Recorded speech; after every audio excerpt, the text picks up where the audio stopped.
busana itu suatu peluang yang besar. Jadi kayak ya udah dijalanin.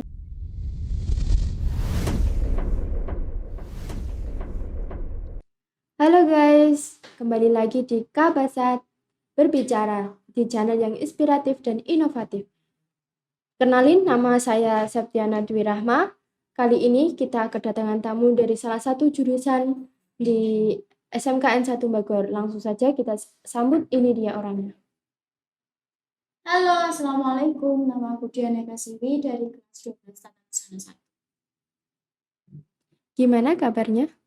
Alhamdulillah kabarnya sehat. Oke, langsung saja kita berbincang-bincang dari kenapa sih dari kelas 10 kok minat tata busana, kenapa nggak milih jurusan yang lainnya? Dulu waktu setelah lulus itu sebenarnya nggak menuju ke tata busana, tapi kayak setelah dipikir-pikir itu tata busana itu nggak mungkin punah ya, kan pasti dibutuhin, jadi akan terus banyak peluang untuk kerja. Kalau di Boga juga kan banyak peluang kerja, kenapa nggak milih Boga aja? Kalau boga itu lebih ke praktek masak itu kurang suka, jadi lebih ke suka fashion, lagian juga suka fashion, suka ngedesain, jadi lebih ambil ke tata busana. Biasanya yang sudah kamu pelajari desain apa aja? Di tata busana itu nggak hanya jahit menjahit ya, tapi kan juga bikin pola, ngukur, terus yaitu ngedesain. Jadi kita banyak banget belajar di situ. Biasanya desainnya pakai apa? Pakai komputer atau tulis? Kalau enaknya sih pasti enak pakai pensil ya, langsung alat gitu. Jadi kita bisa tahu. Soalnya kan di desain busana itu juga harus tahu gimana pola waktu menjahitnya.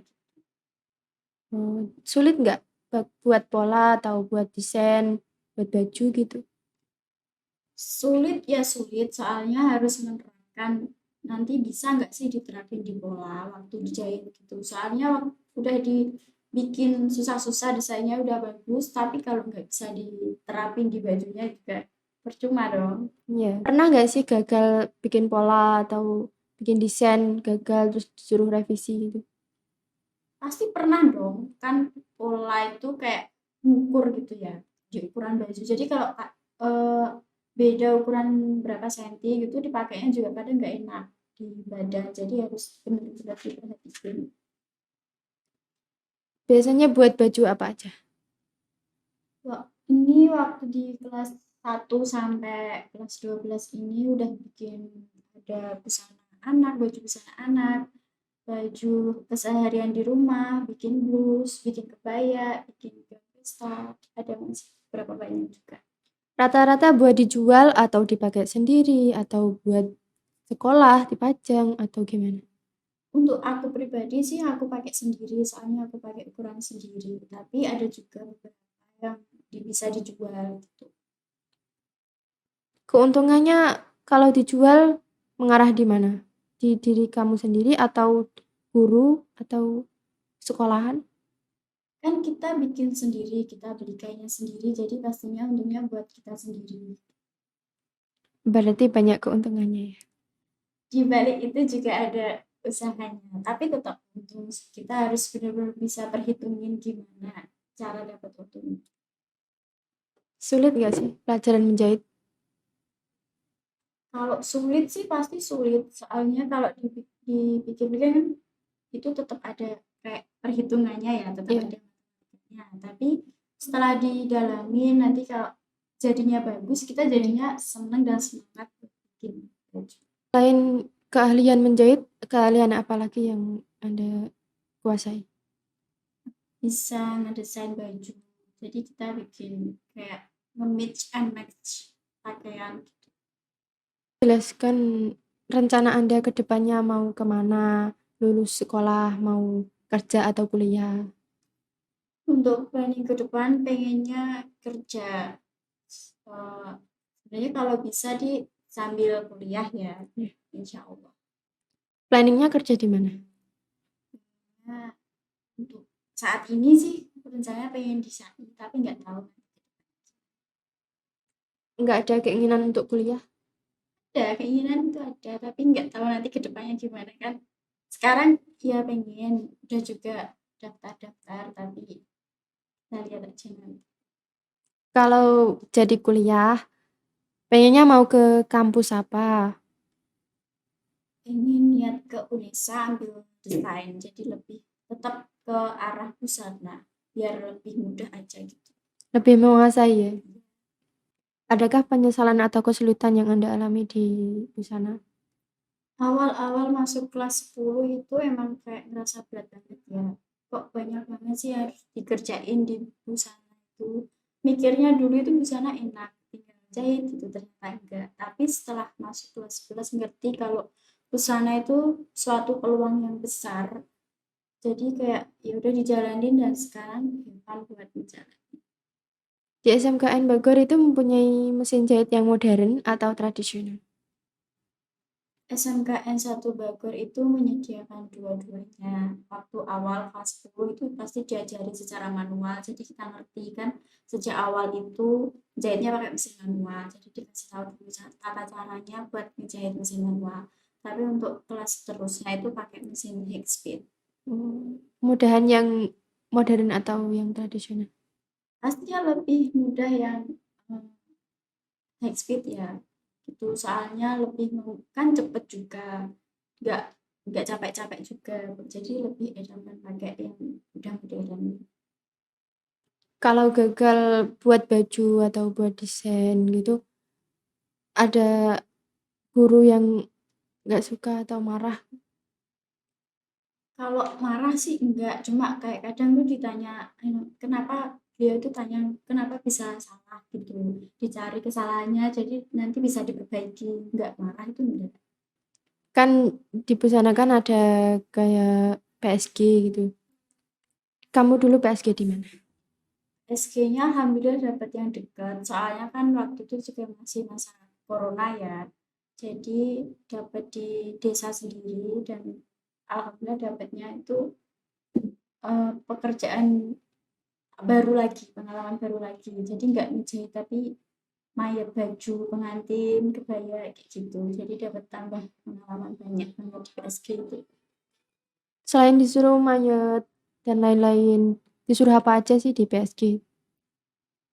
Kan untuk baju kebaya itu banyak tahapnya. Jadi paling bikin baju, tapi dari kain tilo itu yang bikin susahnya, jahit tilo itu sama motong-motong aja. Bikin baju kebaya berapa bulan biasanya? Paling lama.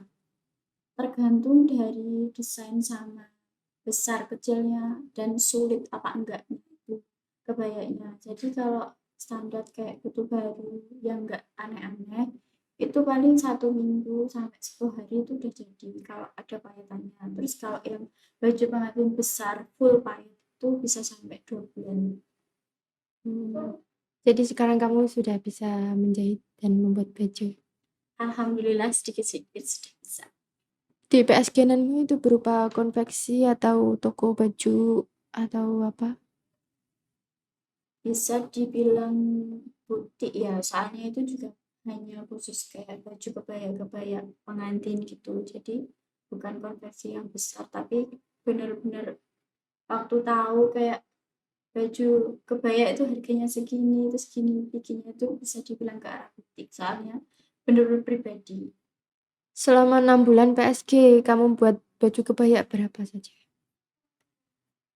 nggak nggak tahu ya, soalnya kan banyak ya, juga dikerjainnya bareng-bareng. Baju kebaya itu nggak bisa dibikin secara pribadi sendiri, apalagi mayatnya itu kayak kan banyak hiasan kecil-kecil gitu kan, manik-manik gitu, jadi dikerjainnya bareng-bareng. Tapi kalau dikerjain kira-kira itu udah hampir lebih dari 12 baju lebih.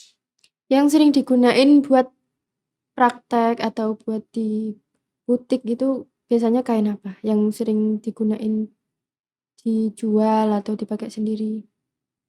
Kalau untuk pakaian yang dipakai sendiri, maksudnya jahit sendiri itu lebih ke kain katun, selain harganya juga terbilang murah, tapi juga dingin adem gitu dipakai di badan. Kalau buat di butik biasanya kain apa? Kalau butik tergantung, butiknya itu butik apa. Jadi menyesuaikan. Kalau dia itu kayak yang tempat PSG yang aku ya itu yang dipakai itu lebih ke satin, satin Max Mara, terus kain velvet, terus kain tile, brokat. Brokat itu yang paling banyak. Soalnya yang cocok untuk pengantin kan biasanya pakai kain brokat sama kain bluedroo. Kenang-kenangan pas PSG itu apa aja? Nah, di PSG itu kita kan ada kan juga nggak dari sekolahan kita sendiri, maksudnya ada dari sekolah lain gitu. Jadi kita tambah tambah teman, tambah pengalaman, terus di sana juga tahu gimana sih susahnya cari uang. Kan di PSG itu juga dapat reward ya dari pemiliknya gitu. Jadi kita juga punya rasa semangat buat PSG untuk kerjain tugas-tugasnya. Dapat reward aja atau digaji juga? Untuk gaji, beliau bilang itu kalau gaji kalian kan masih sekolah, jadi pasti nanti mikirnya kok segini gitu. Dan beliau bilangnya reward aja biar kalian tahu susahnya cari uang tuh gimana, juga sekalian buat kenang-kenangan. Jadi dikasihnya itu berupa barang. Oh, berarti beliau ngasih tapi buat biar semangat, lebih semangat jahitnya gitu. Ya, beliau nggak mau mindset kita buat ini loh gajinya kalau ngerjain ini segini gitu. Walaupun bisa dibilang mayat itu pekerjaan yang sulit, tapi juga benar-benar ngasilin pundi-pundi uang yang sangat memuaskan. Mayat itu seperti apa sih? Mayat itu kayak kain tilo atau kain polos yang udah dikasih pola-pola atau renda-renda gitu, terus dikasih manik-manik dijahit satu persatu pakai tangan. Jadi jahitnya tuh bukan pakai mesin, kita pakai jahit Nggak manual, bisa jahit ya tangan. kalau pakai mesin.